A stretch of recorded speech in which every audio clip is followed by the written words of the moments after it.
hindi ko magagawa yung character ni Mary na hindi talaga si Tom yung partner ko.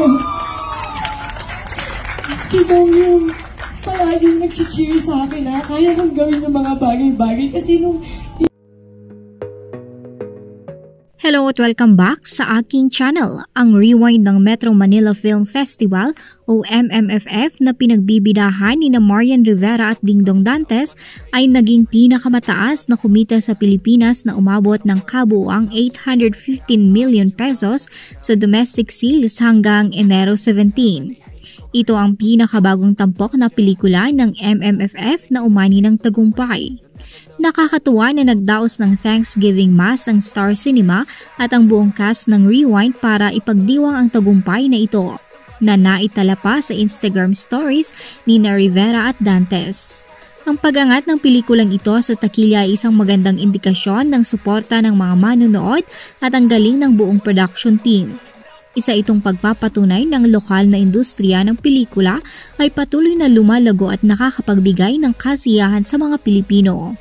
Bago nyo panoorin ang kabuuan ng video ay huwag kalimutang mag-like, comment, share at subscribe para sa iba pang mga kaganapan.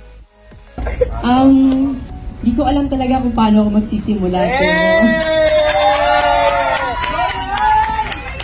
Nung mabasa namin, naiyak tuloy ako. Nung binasa namin itong to, isa lang ang gusto namin mangyari.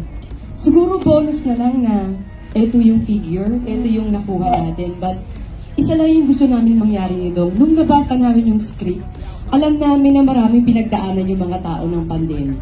Alam namin yan.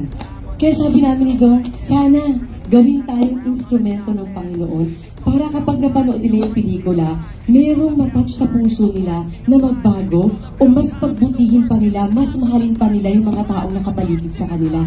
Yun lang sabi namin nito, Lord, kahit yun lang, yung message na ito, maikalat namin sa tao.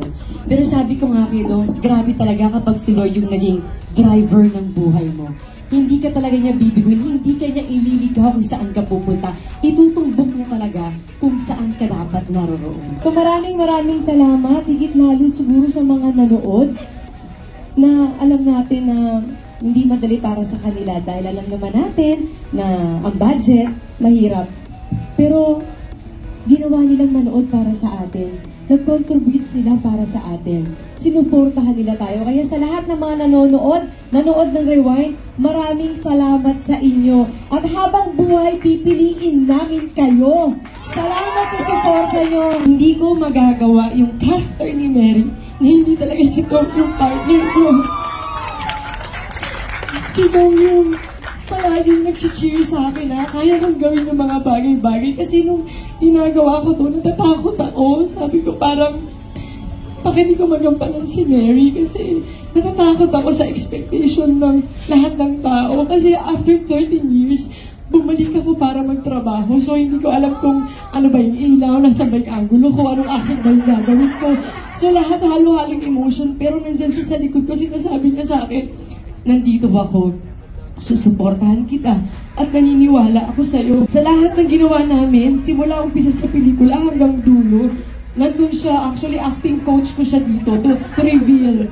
Nandun siya para i-acting ako, nanonood siya sa akin, nakikita niya kung anong ginagawa ko. Pag tama yung ginagawa ko, parang nga siyang teacher, good job, Mary. So may pagganon siya sa akin. So dahil maraming salamat, hindi ko magagawa si Mary kung hindi ikaw ang partner ko.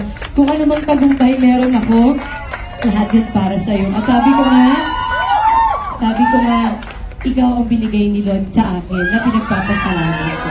So I love you.